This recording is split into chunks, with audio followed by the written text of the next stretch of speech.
और हमारे यहाँ की जो मीडिया थी, कहीं कहीं उसने भी ऐसा माहौल बनाया था। सरकार अपना काम कर रही थी, सेना अपना काम कर रही थी, हमारे यहाँ की मीडिया अपना काम कर रही थी। और मीडिया ये बता रही थी कि अगर अगली सुबह आप पाकिस्तान में जाकर के नहाओ धो। नमस्कार, मैं संजय पांडे और आप देख रहे समाज की बात। आजकल बीजेपी की मुश्किलें कम होने का नाम नहीं ले रही।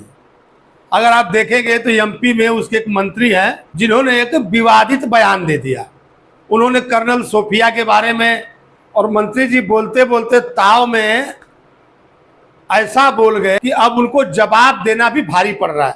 हालांकि इस बात को लेकर के माफी भी मांगे और कहते कहते कह गए कि नहीं, आतंकवादियों, पाकिस्तानियों, देखा हमने तुम्हारे ऊपर हमला तुम्हारी बहन से ही करवा दिया।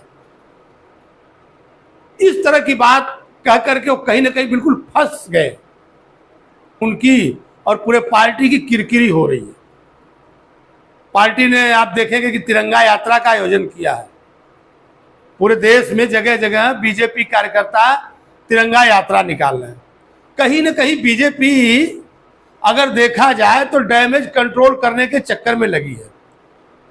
क्योंकि मैं कई जगह घूमा और अपने एक दो वीडियो में दिखाया भी, आप लोग देखे होंगे। बीजेपी का जो कोर वोटर था, जिसे भाजपा का कट्टर समर्थक माना जाता था, कहीं ना कहीं वो नाराज दिखा।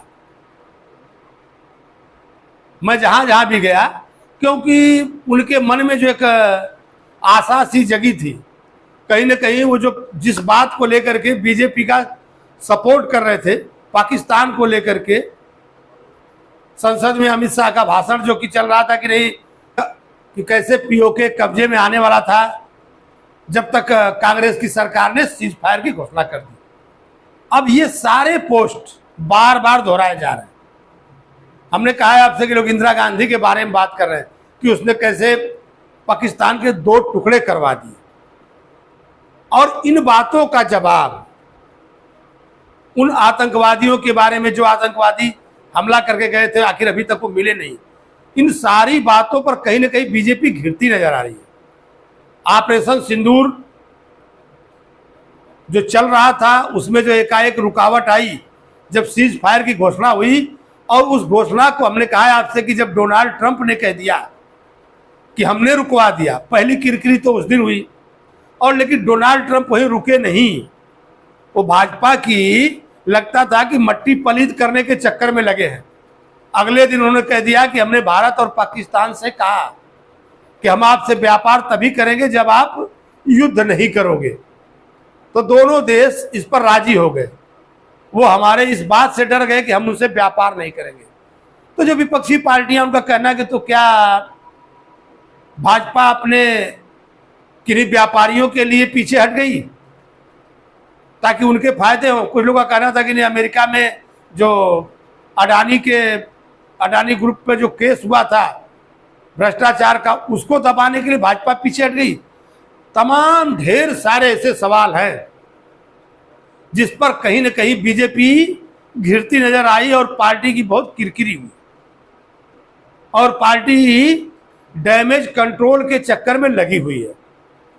आप देखेंगे कि हमने कहा है आपसे कि तिरंगा यात्रा निकल रहा है, जगह जगह लोग ऑपरेशन सिंदूर के बारे में बता रहे हैं, और ये बता रहे हैं कि कैसे हमारी सेनाओं ने जाकर के वहाँ पर उनके 9 ठिकानों को तबाह किया। उस पर पाकिस्तान का कितना नुकसान हुआ, उसके कितने एयरबेस तोड़ दिए गए। लेकिन हमने आपसे कहा कि कहीं ना कहीं जो विपक्ष के सारे सवाल हैं वो भारी पड़ते दिख रहे हैं, और इसका प्रेशर बीजेपी के, चाहे वो प्रवक्ता हों, चाहे बीजेपी के बड़े नेता हों, कहीं ना कहीं अंदर खाने प्रेशर उनके भी चेहरे पर साफ झलक रहा है। वो जवाब देने में उतने सहज नहीं जितने पहले होते थे, अभी उतने सहज अपने आप को महसूस नहीं कर रहे हैं। बचाव तो उनको अपना करना है, बचाव तो वो करेंगे, लेकिन कहीं ना कहीं वो अपने आप को उस मुद्रा में नहीं पा रहे हैं। और मैं आपको बताता चलूं कि भारत पाकिस्तान से जो और बाकी समझौते हैं, जैसे इन्होंने, प्रधानमंत्री ने कहा कि खून और पानी दोनों एक साथ नहीं बह सकते हैं, उस पर भी तमाम विशेषज्ञों की राय थी कि पानी वो अचानक कैसे बंद कर पाना मुमकिन है नामुमकिन है, उन लोगों को बता रहे थे उस बात को। और सारी नदियां कैसे जा रही हैं, उनको नदियों का पानी कैसे जाएगा, उसको रोकने के लिए क्या क्या कदम उठाना पड़ेगा। तो और पाक अधिकृत जो कश्मीर था उसके अंदर की क्या समस्याएं थी। बलूच आर्मी लोगों को यहाँ तक कहना था कि बलूच आर्मी वाले कह रहे थे कि नहीं, आप हमें हथियार दे दो, हमारा थोड़ा सा सपोर्ट कर दो, हम पाकिस्तान के 2 टुकड़े कर देंगे। और हमने आपसे अपने पहले वाले वीडियो में बताया भी था कि कहीं ना कहीं जो ये भारत के जो बीजेपी के कट्टर समर्थक थे, जो दक्षिणपंथी विचारधारा वाले लोग, वो कहीं ना कहीं अब की बार पाकिस्तान के टुकड़े होते देखना चाहते थे। और पीओके पर तो उनकी कब से नज़र है कि पीओके हमारे अंदर आ जाए। और हमारे यहाँ की जो मीडिया थी, कहीं कहीं उसने भी ऐसा माहौल बनाया था, सरकार अपना काम कर रही थी, सेना अपना काम कर रही थी, हमारे यहाँ की मीडिया अपना काम कर रही थी। और मीडिया ये बता रही थी कि अगर अगली सुबह आप पाकिस्तान में जाकर के नहाओ धो,